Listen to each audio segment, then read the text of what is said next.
Okay, today is October 25th, 2016.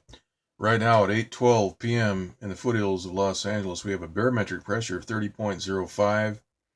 That is steady. It's dropped just a tick. We're at 30.05 right now. The temperature is 59 degrees. We have a relative humidity of 75%, and the dew point is 51 degrees.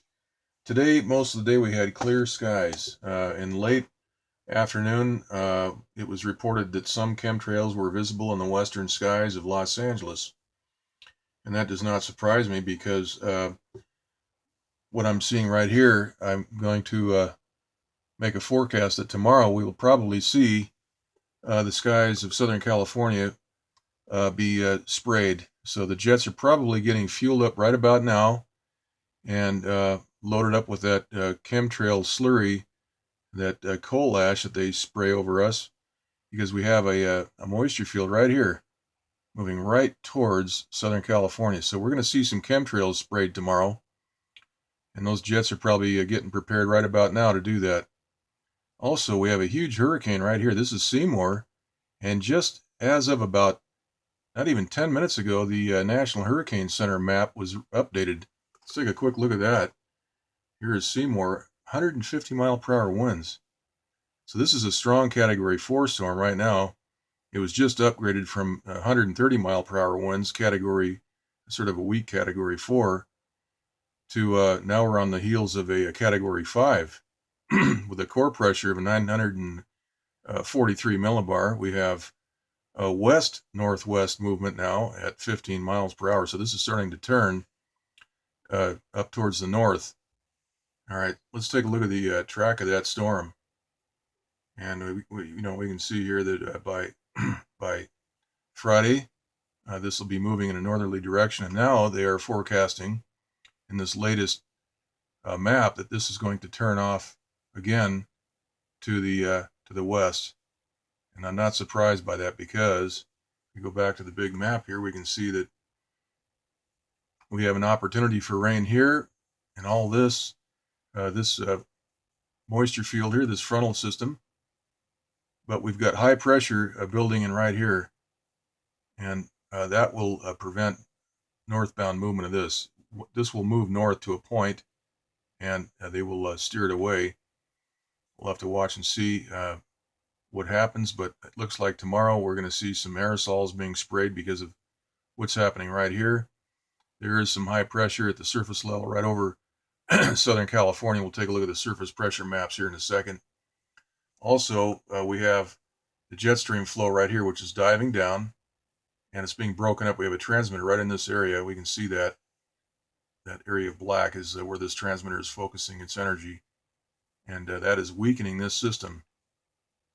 And also, it has broken up the moisture in this jet stream flow right here. We can see it's wrapping around and moving right. We actually have two lows, it looks like here. We've got one here and one right here, which is spinning. Plus there's one right here. This is the one that was a storm. It is now a gale. But if we go back to that other map, the rainbow map, we can see that this moisture field has been split up by that transmitter action right here.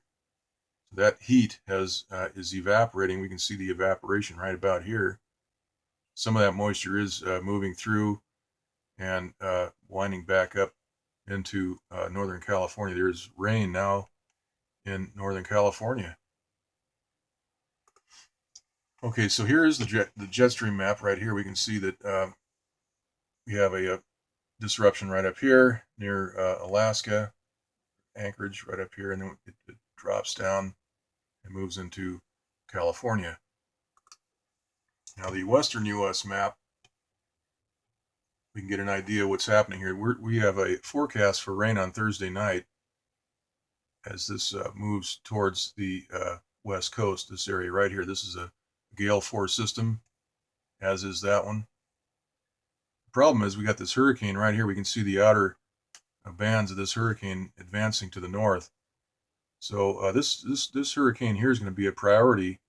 They may have to nix the rain plan and deal with the hurricane by installing much higher pressure here to keep that hurricane away from Southern California. And that, of course, will redirect all this up over to the north. And we can see what's happening here. All that rain in this area is quickly moving as high pressure starts to build. All this is being steered much further north. Now, it's pretty good chance that we're going to see these chemtrails spraying over the top of this moisture field as it moves in right here, this area right here. Okay, so here is the eastern Pacific water vapor loop. We can see that eye wall, Seymour, this Hurricane Seymour. We can see that eye wall. And we do see a blast pattern right out here, right there. We call that an icicle pattern. That's where that superheated water vapor goes shooting out. They heat the core of this system with a microwave beam. They pulse it with a very, very high power microwave or laser possibly. And that superheats the core. And we have rapid expansion of water vapor. And we see these patterns develop around the periphery of the storm.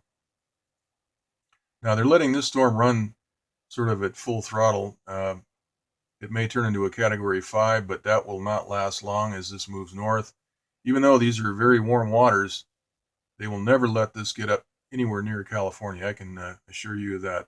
That will never happen. As we look at this in the rainbow map, we can see there that core is a very solid red, very intense storm with 150 mile per hour winds.